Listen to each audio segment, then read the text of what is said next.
Happy Monday! KidNuz is straight ahead, but first, a word from our sponsor. KidNuz is all about connecting kids to current events. A new domain is all about connecting kids to their own digital creativity. Enter .kids, not .com or .org, but .kids, an online destination for kids to build their own websites, experiment with coding, and maybe turn a great idea into a booming kid-centric business. Think Finley's facepainting.kids or Tommy's tutoring.kids.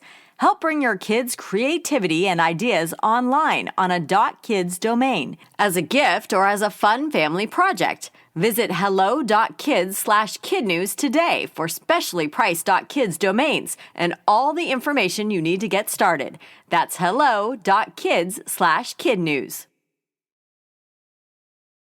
Good morning and welcome to KidNuz. I'm Tori. Today is Monday, January 22nd, 2024.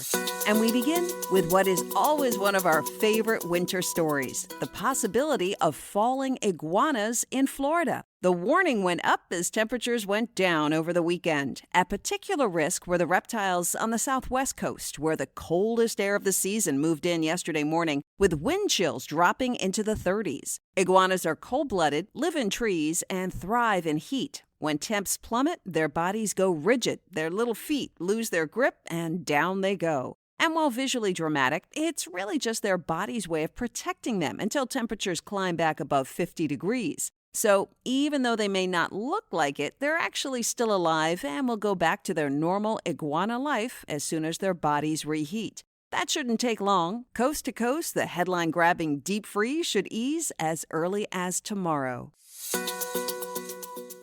A seismic shakeup in the Republican race for the White House. Yesterday, Florida Governor Ron DeSantis dropped out and threw his endorsement behind former President Trump.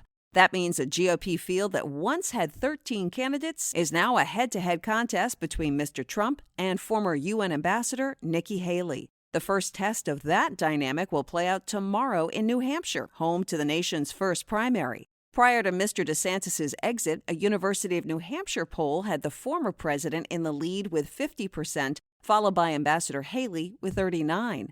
On the Democratic side, President Biden isn't even on the ballot. The party kept his name off after New Hampshire refused to give up its first-in-the-nation status. 24 other Democrats are on the ticket, and Mr. Biden can still score a symbolic win with write-in votes. The results are widely considered important for momentum.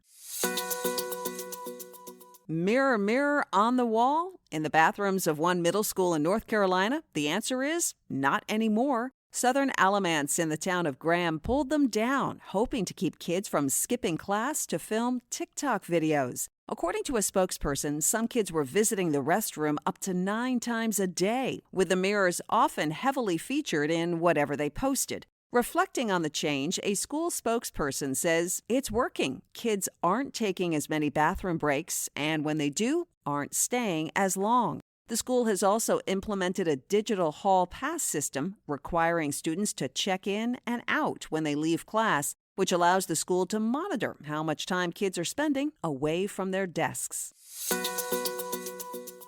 In sports headlines, history. Yesterday afternoon, Stanford women's basketball coach Tara Vanderveer scored her 1,203rd win to top Duke's Mike Krzyzewski as the winningest coach in college basketball. And in pro football, the playoff field is now down to its final 4. Yesterday, Kansas City beat Buffalo, and the Detroit Lions continued their long overdue march to the Super Bowl by tackling Tampa Bay. According to TickPick, that game was the most expensive divisional playoff seat in history, with resellers listing passes at $17,000 each. The Lions will now face the 49ers, and the Chiefs will take on the Ravens in the conference championships next Sunday. And a tale of teenage heroism from the island of Barbados, where vacationing 13 and 14-year-old Canadian girls, one of whom is an Olympic swimming hopeful, rescued a British couple from a riptide. No lifeguards were on duty, so it was up to Emma Basserman and Zoe Ireland Mecklenseck to use a boogie board to pull the struggling victims to shore. The woman they saved told the Washington Post, "I just can't get over how serene and poised they both were. What an example for other people. They were like a couple of angels on that beach." According to Global News, the Quebec Life Saving Society is planning to honor both Emma and Zoe for their courage. Still to come, the legal reason why pop star Madonna may want to invest in a watch. But first, a big shout out to Gabby Mizzo of McLean, Virginia, who joins the Double Digits Club today. Gabby, your family wants you to know that you're an amazing soccer and basketball player, a lovely violinist, an excellent baker, and the best little sister to all your siblings. Mom, Dad, Kata, Kiara, Gia, Christian, Biggie, and Harley wish you the most wonderful birthday yet. Now, today's KidNuz quiz. What type of reptile tends to fall from trees in a freeze? Iguanas. Who just dropped out of the Republican race for president? Florida Governor Ron DeSantis. Why did a North Carolina middle school remove mirrors from bathrooms? To reduce the likelihood that students will make TikTok videos in the restroom during class time. How many games did Stanford's Tara Vanderveer win to become the winningest coach in college basketball history? 1,203.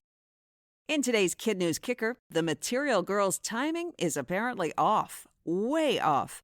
Madonna is being sued yet again for starting her concerts hours late. Also named in the lawsuit, Live Nation and the venue, the Barclays Center in Brooklyn, New York, for advertising an 8:30 start time, knowing the singer wouldn't take the stage until much later. In this case, the show began at 10:45 and ended at 1 a.m., which the lawsuit alleges left fans with limited public transit options and caused problems the next morning when they had to get up and go to work on little sleep. The suit says Madonna's tardiness is part of a pattern. She was sued by someone in 2019 and again in 2020 for the same reason. Each suit was either settled or dropped.